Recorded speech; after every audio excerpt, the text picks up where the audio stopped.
Olha só onde eu estou! Fala galera do nosso canal do YouTube, sejam muito bem-vindos uma vez mais. Pauta do vídeo, Juventude Vila Nova, então fica até o final porque eu vi o jogo todinho. Apesar do fuso horário, neste momento eu estou aqui na capital italiana, em Roma, para vir procurar entender por que o Ancelotti não levou o nosso Hexa para casa. Brincadeiras à parte, vim até a Itália, vou percorrer alguns outros países da Europa ao lado de minha família, por isso ando um pouco meio ausente, digamos assim, mas não vou deixar de trabalhar e por isso estou aqui no nosso canal, em plena praça pública, deixei minha família no hotel e vim aqui trabalhar junto com vocês. Não tem ninguém nessa praça devido ao horário que eu vim fazer esse vídeo. São 5 horas e 53 minutos da manhã, porque depois essa praça enche de pessoas, turistas que andam aqui pela cidade de Roma e também por ser um momento em que eu não vou estar passeando com a minha família, eles estão lá descansando e eu vim aqui fazer esse material. Foi o momento em que eu vi o jogo do Vila Nova na sua totalidade, devido ao fuso horário de 5 horas a mais, o jogo já passava da meia-noite, eu preferi não ver por estar com muito sono, mas no outro dia, no caso no sábado, eu conferi todo o jogo do Vila Nova e vou trazer essas ilações para você. Mas eu vou começar o vídeo resumindo o seguinte: tá difícil, mas tá gostoso. Essa frase do Guto Ferreira, ela vai acompanhar esse Vila Nova, vai ser uma das grandes frases, sem sombra de dúvidas, desse Brasileirão da Série B, e eu te digo o porquê. Enfrentar o Juventude em Caxias do Sul no mês de julho já é difícil pelas condições climatéricas. Enfrentar o Juventude, que não perdeu em casa, a não ser para o Sport, e que só tomou um gol na derrota justamente para o Sport por 1 a 0, é mais difícil ainda. Então nós temos que analisar um Vila Nova que vai fora de casa, na sua quarta deslocação e é derrotado. Foi até isso que eu ouvi de algumas, li, sobre alguns torcedores nas páginas sociais. Ah, o Vila perdeu para Cuiabá, o Vila perdeu para o Grêmio Novo Horizontino, agora o Vila perde lá para a equipe do Juventude. Todas as derrotas do Vila Nova, para mim, ela tem um sentido. Até do Cuiabá, onde o Cuiabá faz 1 a 0 nos minutos finais, ela tem um sentido. O Vila Nova não performou bem, para mim um dos piores jogos do Vila fora de casa, também ali depois do segundo tempo contra o Goiás. O Vila não jogou bem onde tinha 1 a mais. Só que as derrotas para Grêmio Novo Horizontino no minuto final, para Cuiabá no minuto final, ela pesa um pouco mais por ter sido nos instantes finais. Só que contra o Juventude, o Vila Nova não faz um bom primeiro tempo. Um primeiro tempo em que ele tem a lesão de Rian, a entrada de Bruno Xavier, que parece que não conseguiu entrar na rotatividade que o jogo pedia. Por isso que um jogador no banco de suplentes, ele é importante estar observando o jogo, não apenas sentado ali com o meião baixo, chuteira desamarrada, observando o jogo e acreditando, eu só vou entrar no segundo tempo, eu só vou entrar lá para os minutos finais. Não é por aí. Ele teve a oportunidade a partir dos 21º minuto, ele entra, baixa a rotatividade, baixa a ação no último terço, não dá a profundidade que o Vila Nova pedia, quando pegava na bola conseguia perder, armando contra-ataque para o Juventude, até que o castigo, digamos assim, veio. No minuto 44, 45 ali, Messias sobe, Eu acredito que ele nem subiu direito de fato, porque é um jogador alto, com a impulsão daquela, ele meio que cabeceia no meio da defesa do Vila Nova, sem chances para o goleiro Elton Leite fazer nada. Juventude, que quando sai na frente, principalmente em casa, esquece. Quando ele fez 1 a 0 e eu vendo o jogo, eu falei, olha, já até sei o resultado do jogo, mas até acredito que foi mais do mesmo, mais do que ele faz e faz bem, principalmente dentro de casa.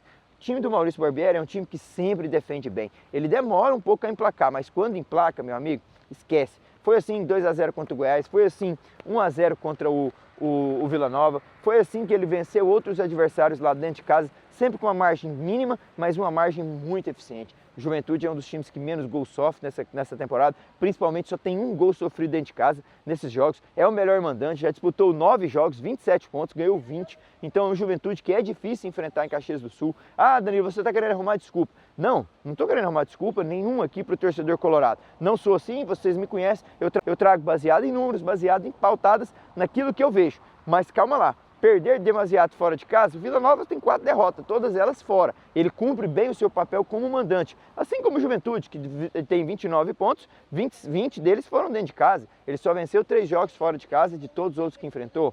Então, vamos analisar melhor. O Vila Nova, que ainda está ali na briga pelo pelotão de cima, pode ser ultrapassado caso o Grêmio Novo Horizontino vença o Operário nessa rodada, mas é um Vila que sabe onde quer chegar, é um Vila Nova que vai consertar os seus erros, já teve a entrada do Igor Meritão, que já deu um peso a mais ali, já deu um corpo ali para o meio campo colorado. O próprio Guto Ferreira fala sobre isso, a qualidade que ele emprega, a leitura de jogo, a verdade é que ele traz ali uma nuance de estilo de jogo diferente.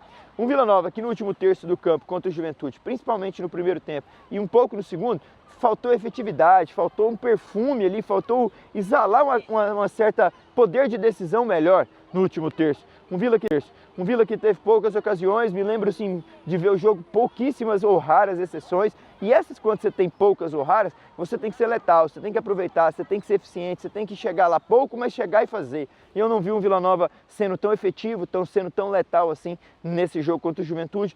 Faltou aquele ataque, que é o segundo melhor ataque da competição, também demonstrar a sua força fora de casa.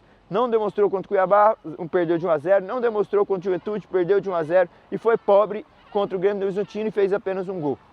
É um Vila Nova que o seu torcedor fica ansioso demais por ver o time ali em cima, por ver que o time poderia chegar ali na casa dos seus 39, 40 pontos, caso vencesse os 3 adversários. A verdade é que a reta final do Vila Nova, tendo São Bernardo, Juventude, Criciúma fora de casa e o Fortaleza dentro do Oba, é um calendário complicado, porque são 4 times que ao longo de todo o primeiro turno fizeram sempre entre os 10 melhores colocados. Fizeram um campeonato sempre ali na parte cimeira. Enfrentaram o Juventude em Caxias, condições climatéricas, campo, time difícil de ser batido, é extremamente complicado. Ah, Danilo, poderia empatar.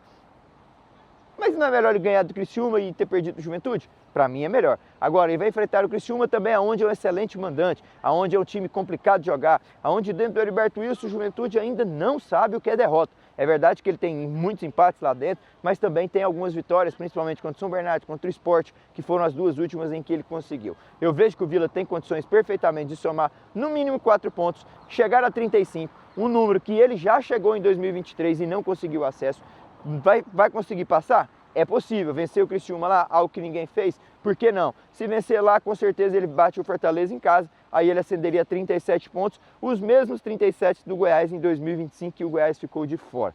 A verdade é que o Vila não jogou tão bem, não foi eficiente, o seu ataque ficou devendo, o torcedor ficou chateado, esperando mais performance dos outros. Não podemos vir aqui depois no segundo turno negociar certos tipos de pontos, negociar certos tipos de terrenos. Só que o Guto Ferreira, na entrevista dele, me chama a atenção que ele traz uma nuance para o jogo, né, faltou aquele refino, até a palavra que ele usa, mas que o Vila Nova está dentro da competição, um Vila de fato fez, e poderia terminar o primeiro turno hoje. Para mim ele fez um excelente primeiro turno, sendo um ótimo mandante, um visitante que ainda consegue alguns pontos fora de casa, tem 20 pontos dentro de casa, 11 pontos fora. E se tem algum jogo que ele poderia ter aí reclamação, eu penso que contra o Cuiabá, que ele poderia trazer um ponto, já que não ia conseguir ganhar mesmo nos minutos finais, poderia estar com 32, e também contra o Atlético, que ele poderia estar aí com mais 2, 34, era um número assim que eu aceitaria bem, sabe? Ganhando de 1 a 0, dentro de casa, com um jogador a mais, se lançar na linha ofensiva com o Elias, com todo mundo subido, não foi uma atitude correta do sistema defensivo do Vila Nova. Deu campo, o Atlético empatou naquela altura. E quanto o Cuiabá, já nos minutos finais, o Cuiabá pouco ou nada atacava, o Vila Nova também não fez um grande jogo. É aquele tipo de jogo assim, ó, não jogamos bem, então fecha a loja e vamos levar um ponto para Goiânia. Não foi o que se viu. Para mim, o Vila Nova com 34 pontos hoje era perfeitamente aceitável, seria o líder da competição com muito mérito, mas o Vila está inserido em 13 rodadas das 17. Agora mais uma, vai para 14 das 17 rodadas, não vai ficar na liderança. O Criciúma já obteve esse feito na rodada abrindo contra a Ponte. O Grêmio do Horizontino pode ultrapassar o Tigrão. Fortaleza vai a Goiânia enfrentar o Atlético, também pode chegar no Vila Nova. A verdade é que a competição ela não vai ser decidida no primeiro turno. O torcedor tem que ter noção de que essa competição ela vai ser decidida mesmo nessas 5 rodadas finais, nessas 4. E é onde o Vila Nova no segundo turno vai ter Juventude e Criciúma dentro de casa, São Bernardo e Fortaleza fora. Então vai ser esse mesmo recorte, só que 2 jogos em casa seguidos e depois um jogo de despedida contra o Fortaleza lá na Arena Castelão. Um Vila que agora volta suas atenções para os treinos, depois enfrenta o Criciúma fora, fecha com o Fortaleza em casa. São os jogos do Tigrão ainda nesse primeiro turno. O torcedor tem que entender que não precisa ficar chateado. O Vila, se fechar com o mínimo de 34 pontos, é um número muito bom, é um a menos do que fechou em 2023, vai estar inserido no bolo, vai estar dentro do G6, que era o que o Guto Ferreira perspectivava para esse início de competição aqui com a camisa colorada. Fechou? Um forte abraço. Vou aproveitar aqui o dia de hoje em Roma, um domingo que está amanhecendo, daqui a pouco vai fazer muito calor, agora deve ser algo em torno da casa de 6 horas da manhã, ainda está um clima meio fresco e com certeza eu vou vir aqui trazer mais material para você. Não deixei de trabalhar, estou acompanhando e com certeza no nosso canal do DD vai ter sempre material de conteúdo de qualidade para você. Forte abraço, fiquem com Deus, até mais.